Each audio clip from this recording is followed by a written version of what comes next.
দেয় নাই, তারপরে পয়গম্বর সাল্লাল্লাহু আলাইহি ওয়াসাল্লামকে তারা আঘাত প্রাপ্ত করেছে। মক্কা বিজয় যখন হয়ে গিয়েছে, আল্লাহর হাবিব খানায়ে কাবার দেয়ালের সামনে পয়গম্বর সাল্লাল্লাহু আলাইহি ওয়াসাল্লাম দাঁড়ায়া গেলেন। আর মক্কাবাসী মানুষগুলাদেরকে ডাক দিলেন, ও মক্কার মানুষেরা, এখন এই গোটা বিশ্বব্যাপী আরব আমাকে আল্লাহ তাআলা বিজয় দান করেছেন। সবাই কিং কর্তব্য বিমূঢ় হয়ে গেছে, মুহাম্মদের হাতে ক্ষমতা গিয়েছে, এই পৃথিবীর রাজত্ব মুহাম্মদের হাতেই চলে গিয়েছে। সবাই যারা এর আগে আমার আপনার পয়গম্বরের সাথে দুর্ব্যবহার করেছে, তাদের দৌড় শুরু হয়ে গেছে যে মক্কা বিজয় হয়ে গেছে, এখন আর রেহাই পাওয়া যাবে না, এখন মুহাম্মদ আমাদের কাছ থেকে বদলা গ্রহণ করবে। আমরা যেভাবেই মুহাম্মদকে কষ্ট দিয়েছি, সে ঠিক সেইভাবেই আমাদের কাছ থেকে বদলা গ্রহণ করবে। আল্লাহর হাবিব খানায়ে কাবার দেয়ালে ধরে ঘোষণা করলেন, ও মক্কাবাসী মানুষেরা, তোমরা যারা আজকে আমার কাছে যারা আসবা, আমার দলে যারা অন্তর্ভুক্ত হয়ে যায়বা, খানায়ে কাবার আঙ্গিনায় যারা আসবা, তাদেরকে ক্ষমা করে দেওয়া হবে। আর যারা উল্টা পাল্টা করবা, তাদেরকে শাস্তি প্রদান করে দেওয়া হবে। আল্লাহর হাবিব সাল্লাল্লাহু আলাইহি ওয়াসাল্লাম ওই সময় ওই বেঈমান কাফেরগুলোকে আল্লাহর হাবিব সাল্লাল্লাহু আলাইহি ওয়াসাল্লাম এত আক্রান্ত করার পরে, এত জুলুম অত্যাচার করার পরেও বিজয় হওয়ার সাথে সাথে মুহাম্মদুর রাসূলুল্লাহ সাল্লাল্লাহু আলাইহি ওয়াসাল্লাম তাদের সবাইকে ক্ষমা করে দিলেন। সুবহানাল্লাহ। এই জন্য আমার ভাইরা বাবারা, এই দেশ স্বাধীন হয়েছে, এই দেশে বহু মা বোনেরা, এই দেশের বহু মুসলমানেরা সবাই মিলে এই দেশকে স্বাধীন করেছে, স্বাধীন দেশ হিসেবে গ্রহণ করে নিয়েছে। এই স্বাধীনতা অর্জন করতে গিয়া বহু মানুষ তাদের শরীরের রক্ত তারা জমিনের মধ্যে ঢেলে দিয়েছে, বহু মা বোনেরা তাদের ইজ্জত নষ্ট করেছে। আল্লাহু আকবার। এই বহু কষ্টের বিনিময়ে এই দেশটা আমরা মুসলমান দেশ, এই দেশটা আমরা বাংলাদেশ হিসাবে আমরা পেয়েছি। এই জন্য মুসলমান ভাইয়ারে আমার, এই স্বাধীনতার বিজয়ের আনন্দ মুসলমানেরা যেভাবে করার ছিল এভাবে করে না।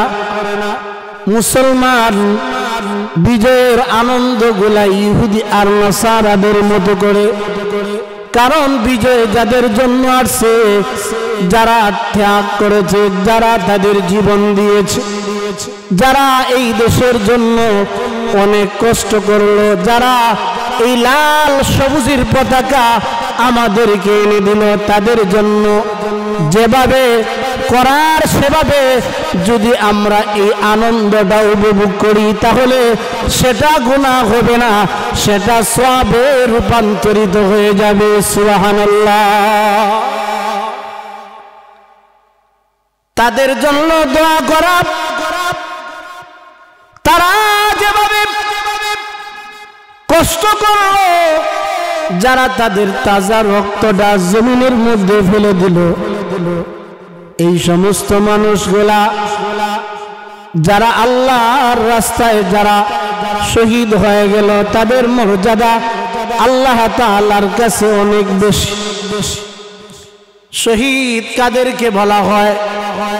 যারা আল্লাহর রাস্তায় যারা শহীদ হয়, আল্লাহর রাস্তায় যারা কাতল হয় তাদেরকে শহীদ বলা হয়।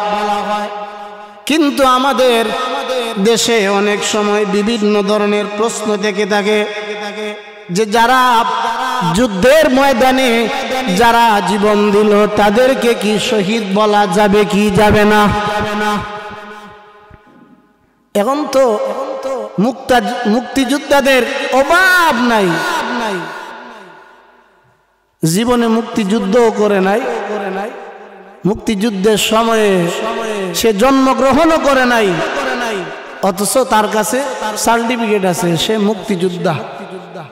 বিভিন্ন ধরনের সরকারের পক্ষ থেকে বিভিন্ন ভাতাগুলা, বিভিন্ন সুযোগ সুবিধাগুলা গ্রহণ করার জন্য অটোমেটিক ভাবে সে মুক্তিযোদ্ধা সেজে যায়। আর এদেশে বহু মুক্তিযোদ্ধা আছে যারা সত্যিকারের এই দেশের জন্য লড়েছে, এই দেশের জন্য তার জীবন দিয়েছে, অথচ এরা ভাতা পায় না। তো বলতেছিলাম আমার ভাইরা, দেশের জন্য যদি কেউ জীবন দেয় তাহলে তাকে শহীদ বলা যাবে কি যাবে না? এক নাম্বার হলো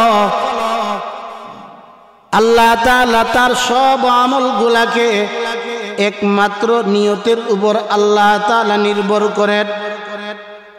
যার নিয়ত যত সহিহ তার ওই আমলটা তত সহিহ হবে। যার নিয়তের মধ্যে দুই নাম্বারই থাকবে তার ওই আমলটা আল্লাহ তাআলার দরবারে কবুল হবে না। যারা মুক্তিযুদ্ধ করেছে এটা ইসলামের জন্য করে নাই, দেশের জন্য করেছে, ধর্মের জন্য করে নাই, তারা দেশের জন্য করেছে। এজন্যই তাদেরকে কি শহীদ বলা যাবে কি যাবে না? এই জন্যে নবী করিম সাল্লাল্লাহু আলাইহি ওয়াসাল্লাম বলেন, ক্বালান নবী সাল্লাল্লাহু আলাইহি ওয়াসাল্লাম ইন্নামাল আ'মালু বিন্নিয়াত। নবী করিম সাল্লাল্লাহু আলাইহি ওয়াসাল্লাম বলেন, ও পৃথিবীবাসী মানুষেরা, প্রত্যেকটা আমল হলো তোমার নিয়তের উপর নির্ভর করে। তুমি কেন শহীদ হয়েছো, তুমি কেন শহীদ হয়েছো, কেন মৃত্যুবরণ করেছো, কেন কতল হয়েছো, তোমার যদি নিয়ত যদি পাকাপোক্ত থাকে তাহলে এর জন্য আল্লাহ তাআলা তোমার নিয়ত অনুযায়ী তোমাকে আল্লাহ তাআলা সওয়াব লিখে দিবেন। সুবহানাল্লাহ। দুই নাম্বার আবু দাউদ শরীফের একখানা হাদিস, আব্দুল্লাহ ইবনে সাবিত রাদিয়াল্লাহু তাআলা আনহু উনি যুদ্ধের জন্য পয়গম্বরের সাথে যুদ্ধ করবেন। এই অবস্থায় আব্দুল্লাহ ইবনে সাবিত রাদিয়াল্লাহু তাআলা আনহু যুদ্ধ করবেন। এজন্যই যুদ্ধের সরঞ্জাম, যুদ্ধ করার জন্য যেই সমস্ত আসবাব বস্তু প্রয়োজন সবগুলা কিনে ফেলছেন। হঠাৎ করে আব্দুল্লাহ ইবনে সাবিত রাদিয়াল্লাহু তাআলা আনহু অসুস্থ হয়ে গেলেন। যুদ্ধ করবেন কিন্তু অসুস্থ হয়ে গেলেন। নবী করিম সাল্লাল্লাহু আলাইহি ওয়াসাল্লাম এই সংবাদটা শোনার পরে আব্দুল্লাহ ইবনে সাবিত রাদিয়াল্লাহু তাআলা আনহুর বাড়ির মধ্যে গেলেন। যাওয়ার পরে তাকায়া দেখেন যে যুদ্ধের সব আসবাব বস্তুগুলা উনি কিনেই ফেলেছেন, কিন্তু এমন অসুস্থ হয়েছেন যে আবার উনি সুস্থ হবে এমন কোনো সম্ভাবনা নাই। আব্দুল্লাহ ইবনে সাবিতের একটা কন্যা সন্তান ছিল, যে আব্দুল্লাহ ইবনে সাবিতের ওই কন্যাটা চিৎকার দিয়ে হাউমাউ করে কাঁদতেছে। নবী করিম সাল্লাল্লাহু আলাইহি ওয়াসাল্লামকে বলতেছে, ওগো আল্লাহর হাবিব, মুহাম্মাদুর রাসূলুল্লাহ সাল্লাল্লাহু আলাইহি ওয়াসাল্লাম। আমরা কল্পনাও করতে পারি নাই আমাদের পিতা যে এভাবে যুদ্ধের প্রস্তুতি গ্রহণ করার পরে আমাদের পিতা এভাবে অসুস্থ হয়ে যাবেন, এটা আমরা চিন্তাও করতে পারি নাই, কল্পনাও করতে পারি নাই। এই জন্যে আমাদের পিতার আর এই আশা আকাঙ্ক্ষাটা হয়তো আল্লাহ তাআলা পূরণ করবেন না। নবী করিম সাল্লাল্লাহু আলাইহি ওয়াসাল্লাম বলেন, ও মা, তোমার বাবা নিয়ত করেছে যুদ্ধ করবে, যুদ্ধের সরঞ্জাম, যুদ্ধের আসবাব বস্তুগুলা তোমার পিতা কিনেছে। এই জন্যে আল্লাহ তাআলা তার এই নিয়তটাকে কবুল কইরা, এই নিয়তের উপর নির্ভর কইরা আল্লাহ তাআলা তার নাম আমলের মধ্যে সব আল্লাহ তাআলা লিখে দিবেন। সুবহানাল্লাহ। নবী করিম সাল্লাল্লাহু আলাইহি ওয়াসাল্লাম তার কন্যাকে বলেন, মা, শহীদ বলতে তুমি কি বুঝো, তোমার ধারণা কি? আব্দুল্লাহ ইবনে সাবিতের কন্যা বলে, ইয়া রাসূলুল্লাহ, ইয়া হাবিবাল্লাহ, ওগো আল্লাহর পয়গম্বর, শহীদ বলতে আমরা এগুলো কি বুঝি? আল্লাহ তাআলার রাস্তায় যে কতল হয়ে যাবে, আল্লাহর রাস্তায় যে তার জীবন দিয়ে দিবে, আমরা এটাকেই শহীদ মনে করি। নবী করিম সাল্লাল্লাহু আলাইহি ওয়াসাল্লাম বলেন, মা, এটা তো সত্য যে আল্লাহর রাস্তায় জীবন দেওয়াকে শহীদ বলা হয়, কিন্তু এরপরেও আরো কিছু শহীদের সংজ্ঞা আছে, এরপরেও আরো কিছু শহীদের বর্ণনা আছে।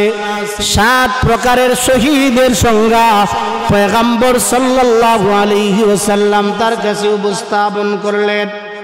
1 নাম্বার বললেন, মা, 1 নাম্বার হলো যদি কেউ মহামারী রোগে আক্রান্ত হয়, এই অবস্থায় যদি কেউ মৃত্যুবরণ করে, তাহলে তাকেও আল্লাহ তাআলা শহীদের মর্যাদা দান করবেন। সুবহানাল্লাহ। 1 নাম্বার, যদি কেউ মহামারীর মধ্যে যদি কেউ মৃত্যুবরণ করে, তাকে শহীদের মর্যাদা আল্লাহ তাআলা দান করবেন। 2 নাম্বার হলো কেউ যদি প্যারালাইসিস রোগে আক্রান্ত হয়ে যদি কেউ মৃত্যুবরণ করে, আল্লাহ তাআলা তার ওই বান্দাকে আল্লাহ তাআলা তাকে শহীদের মর্যাদা আল্লাহ তাআলা দান করবেন। 3 নাম্বার হলো যদি কোনো লোক যদি ডায়রিয়া রোগে যদি কেউ আক্রান্ত হয়, অথবা পেটের পীড়ায় যদি কোনো আল্লাহর গোলাম বান্দা বান্দি যদি আক্রান্ত হয়ে এই অবস্থায় যদি কেউ মৃত্যুবরণ করে, আল্লাহ তাআলা তাকে শহীদের মর্যাদা আল্লাহ তাআলা দান করবেন। সুবহানাল্লাহ। 4 নাম্বার, পানিতে ডুবে যদি কেউ মৃত্যুবরণ করে, আমার আপনার পয়গম্বর সাল্লাল্লাহু আলাইহি ওয়াসাল্লাম বলেন, তাহলে তাকেও আল্লাহ তাআলা শহীদের মর্যাদা আল্লাহ তাআলা দান করবেন। 5 নাম্বার, যদি কেউ আগুনের মধ্যে পড়ে, আগুনের মধ্যে হঠাৎ একটা ফ্যাক্টরির মধ্যে হঠাৎ এক জায়গায় আগুন ধরছে, বাহির হইতে পারে নাই, এমত অবস্থায় আল্লাহর গোলাম এই অবস্থায় মৃত্যুবরণ করেছে, আল্লাহ তাআলা ওই বান্দার বান্দিকেও শহীদের মর্যাদা আল্লাহ তাআলা দান করবেন। সুবহানাল্লাহ।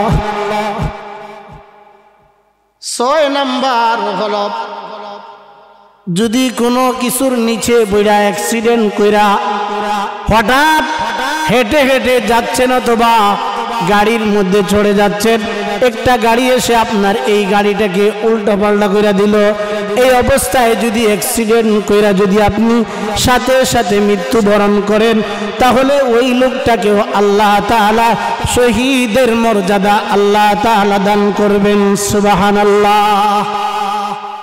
7 নাম্বার হলো গর্ভধারিণী মা, বাচ্চা প্রসব করতে বড় কষ্ট হয়। বাচ্চা প্রসব করতে মা এবং বোনেরা বড় কষ্ট করে, অনেক কষ্ট অনেক যাতনা সহ্য করে নেয়। আর এই বাচ্চা প্রসব করতে গিয়ে আল্লাহর কোনো বান্দি যদি এই অবস্থায় যদি মৃত্যুবরণ করে, নবী করিম সাল্লাল্লাহু আলাইহি ওয়াসাল্লাম বলেন, এই অবস্থায় যদি কোনো আল্লাহর বান্দি দুনিয়া থেকে বিদায় হয়ে যায়, তাহলে আল্লাহ তাআলা তাকে শহীদের মর্যাদা আল্লাহ তাআলা দান করবেন। সুবহানাল্লাহ। এই জন্য আমার ভাইরা, আপনাকে কেউ আঘাত করল, এই আঘাত থেকে প্রতিহত করার জন্য আপনাকে একজন আক্রমণ করল, তার এই আক্রমণ থেকে রক্ষা পাওয়ার জন্য আপনি প্রতিহত করার জন্য, তার এই আক্রমণ থেকে নিজেকে রক্ষা করার জন্য যখন আপনি প্রতিবাদ করলেন, কিন্তু না, আপনাকে অন্যায়ভাবেই একজন সাথে সাথে আপনাকে মেরে ফেলল। এই অবস্থায় যদি আল্লাহর কোনো গোলাম বান্দা বান্দি মৃত্যুবরণ করে, নবী করিম সাল্লাল্লাহু আলাইহি ওয়াসাল্লাম বলেন, তাকেও শহীদের মর্যাদা আল্লাহ তাআলা দান করবেন। সুবহানাল্লাহ। এই জন্য আমার ভাইরা বাবারা, বিজয়ের মাস, আনন্দের মাস, এই মাসটা মুসলমানদের জন্য আনন্দের মাস, বাঙালি জাতির জন্য বড় আনন্দের মাস। এই মাসে 2 নাম্বারি করা যাবে না। যারা এই মাসে যারা আমাদের সাথে গাদ্দারি করেছে, যারা আমাদের সাথে 2 নাম্বারি করেছে, আল্লাহর হাবিব সাল্লাল্লাহু আলাইহি ওয়াসাল্লাম বিজয় হওয়ার সাথে সাথে সবাইকে উন্মুক্তভাবে মাফ করে দিয়েছেন।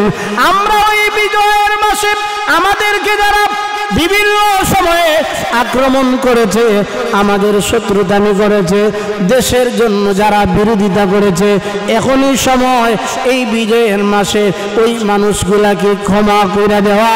যে তারা যত বড়ই অপরাধ করে না কেন, অন্যায় করে না কেন, তারা তো আমার দেশের মুসলমান, তারা তো এই দেশের নাগরিক, হয়তো বুঝতে পারে নাই, এই জন্য তারা একটু বিভিন্ন সময়ে দুষ্টামি করেছে, এই দেশের জন্য শত্রুতামি করেছে।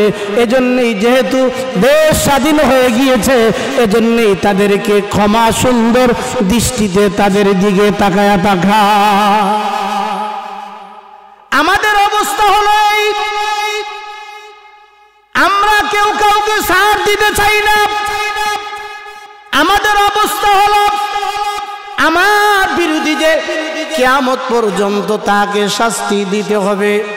এ ভাই, এ আমার বাবারা, সরকারে দো আলম জনাব মুহাম্মদুর রাসূলুল্লাহ সাল্লাল্লাহু আলাইহি ওয়াসাল্লাম বিজয় পাওয়ার পরে যেই মানুষগুলাকে পয়গম্বর অনায়াসে বিভিন্নভাবে পয়গম্বর সাল্লাল্লাহু আলাইহি ওয়াসাল্লাম তাদেরকে ক্ষমা করে দিলেন। এতে আমার আপনার পয়গম্বরের ইজ্জত সম্মান কমে নাই। কিয়ামত পর্যন্ত পয়গম্বরের ইজ্জত সম্মান আল্লাহ তাআলা বাড়ায়া দিবেন। সুবহানাল্লাহ।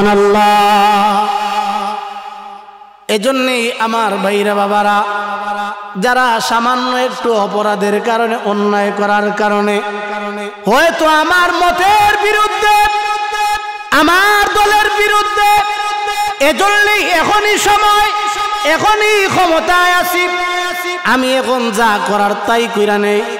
না ভাই, না বাবা, প্রতিশোধ গ্রহণ করবেন না। সময় সবার জন্য এক সময় আসে। এক সময় আপনি ক্ষমতায় আছেন, এক সময় আরেকজন ক্ষমতায় যাবে।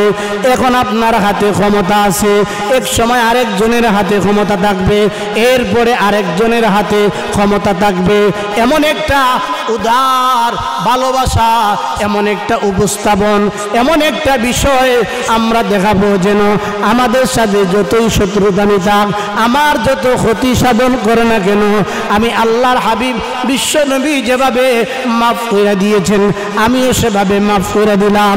আপনি যদি কোনো আল্লাহর গোলামকে প্রতিশোধ না গ্রহণ করে যদি তার এই অপরাধটুকুকে যদি আপনি ক্ষমা করে দেন, কাল কিয়ামতের কঠিন ময়দানে মাশরে তাকায়া দেখবেন আল্লাহ তাআলা তোমার জীবনের সবগুলা অন্যায় অপরাধগুলাকেও আল্লাহ তাআলা ক্ষমা করে দিবেন। সুবহানাল্লাহ। এজন্যে আল্লাহ তাআলার দরবারে দোয়া করি, আল্লাহ তাআলা যেন আজকের এই সোনার বাংলাদেশে যারা এই দেশকে স্বাধীন করেছে, যারা এই দেশের জন্য রক্ত দিয়েছে, যারা এই দেশের জন্য তাদের জীবন দিয়েছে, আল্লাহ তাআলা তাদের প্রত্যেকের কবরকে আল্লাহ তাআলা জান্নাতের বাগান বানায়া দেয়। সকলে বলি আমিন।